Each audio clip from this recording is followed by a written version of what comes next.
Michael Ilisamy from 90 Day Fiancé, Happily Ever After, is facing money problems in the US despite the thousands of dollars he made through his recent fundraiser.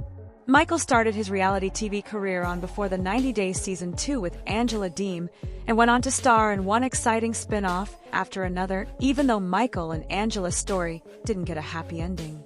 Angela forbade Michael from getting a job in Nigeria, so he relied on her for money. The couple made an income through brands and platforms like Cameo, so things had to change once Michael came to America. Michael didn't stay with Angela for long in the US. He has a green card and is able to work, but his latest Instagram story shows Michael is in a financial mess. Michael likes reposting reels that he relates to on his Instagram stories. One of his latest reposts was from an account called Travelusa11. The video showed a car driving down Chicago streets with the caption, "When people assume you're rich just because you live in USA," and me with crying when laughing emojis. The reel caption added, "Living in USA doesn't mean I'm rich. It just means I pay too much to survive here." Michael seems to have agreed with what the reel creator had to say. Michael and Angela had been together for 7 years, during which most of the years may have gone in them splitting their earnings from reality TV. It's not known if Angela made an equal split considering how badly she behaved with Michael during their relationship. She was upset when she discovered Michael had a piggy bank account behind her back where he was saving most of his money. Michael admitted it was for a rainy day. It may have been the money he was keeping aside in case he had to escape from Angela in the US. Michael was eligible to work as soon as he arrived in the country.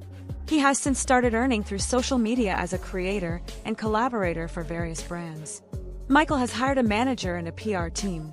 However, Michael didn't seem to have enough money to pay for a lawyer when he learned that Angela had dragged him to court for an annulment. Michael raised more than $50,000 through his GoFundMe. Michael denied having used the money to buy a Mercedes.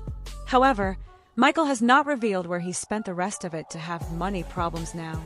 Does Michael think that his suggesting that he's broke could help him get more help from fans if he launched a second fundraiser? Michael has received sympathy from viewers after they watched Angela mistreat him on 90 Day Fiancé, Happily Ever After. They didn't mind that Michael may have used the money to get a car for himself, but will he take advantage of their niceness and live off fans' money for the rest of his life? Michael doesn't seem to have a job apart from content creation in the US. Perhaps it's time for him to start working. Brandon Gibbs from 90 Day. The Last Resort appears to be working on achieving this revenge body as Julia Trubkina celebrates her first major success in the United States. The couple first met when Julia was working as a go-go dancer in a club in Russia. They got engaged, and Julia moved to America to marry Brandon. Despite getting married in 2020, their relationship faced numerous challenges. Julia was hesitant to have a baby with Brandon and had difficulty forming a bond with his parents. These conflicts apparently led to Brandon being hospitalized for anxiety. Julia has successfully launched her first business in America, targeting pet owners. As his wife progresses in her career, Brandon is focusing on his fitness goals.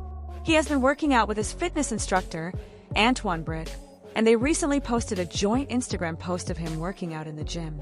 In the video, the voiceover talks about the secret to staying motivated at the gym by suggesting going through a toxic situationship, getting attached and heartbroken, and using that pain to achieve a revenge body. Some Instagram users, such as Alicia Penny, questioned, "Are you still with Julia?" after hearing about toxic relationships. Others noticed that Brandon was still wearing a wedding ring and suggested that Julia also work out with the same trainer. Brandon and Julia initially seemed to be a happy, young couple in love. Their only issue in their relationship appeared to be Brandon's overbearing parents, who wanted Julia to live with them on the farm. However, it has since been revealed that Brandon and Julia's relationship may not be as compatible as it seemed. They disagree on expanding their family, and Brandon is hesitant to bring Julia's parents to the United States, fearing their presence could harm his marriage. Despite these challenges, Brandon is committed to working through the problems with his wife. In recent months, Brandon has been prioritizing his health above all else. He likely believes that his good health is essential for maintaining all his other relationships. Brandon deals with mental health issues such as anxiety and panic attacks, so he finds it important to exercise to manage his stress levels. Ultimately, this will result in healthier relationships with his wife and parents. Brandon's recent fitness regimen suggests that he doesn't want the burden of his mental health issues to negatively affect his marriage to Julia or worry his parents. There is a possibility that Brandon and Julia may not work out by the end of 90 Day. The Last Resort Season 2. This is why Brandon is considering a toxic situationship and aiming to achieve a revenge body.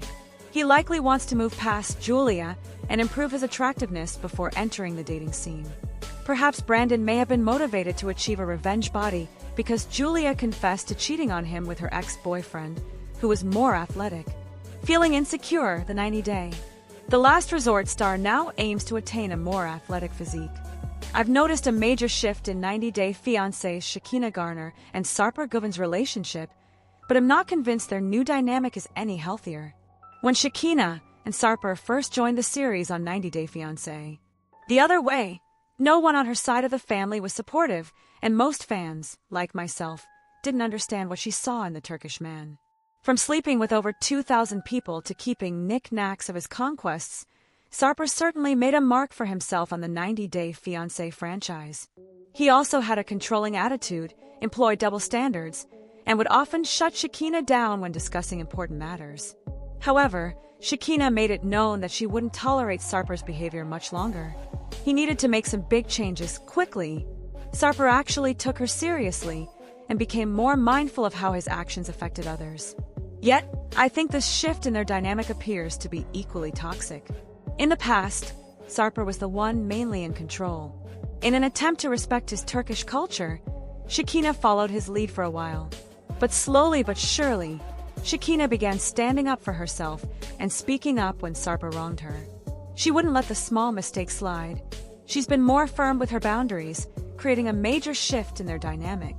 Now, she's the one who seems to be in control, which was evident in the most recent episode where she told Sarper to be cute rather than rude when meeting the rest of her family. I do think it's important for couples to set healthy boundaries. It's important for couples to compromise in a mutually beneficial way. The issue with Sarper's actions was how he seemed to care only about himself and his needs. With this shift in their dynamic, their relationship still seems one-sided. Instead of focusing primarily on Sarper, now Shekinah is putting most of her needs first. On top of that, both partners are extremely jealous, so, in my opinion, it doesn't matter if Shekinah or Sarper is running the show. They both have some growth and healing to do before they can really thrive as a duo. However, as they showcase more of their changes, I notice that Sarper seems more unhappy than usual. His attitude seems deflated. He doesn't seem to have the same happy-go-lucky tinge to his voice, nor is he as excited as he had in the past. He also had no interest in coming to America, but he is doing so to make Shekinah happy. He made it clear from the beginning that he wanted to stay in Turkey with his family. The original plan was for Shekinah to move to Turkey, and the K-1 visa was never part of the deal.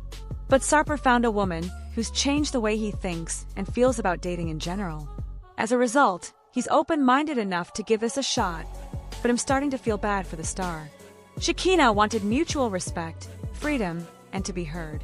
But the relationship still feels one-sided, but now it's just flipped in the opposite direction.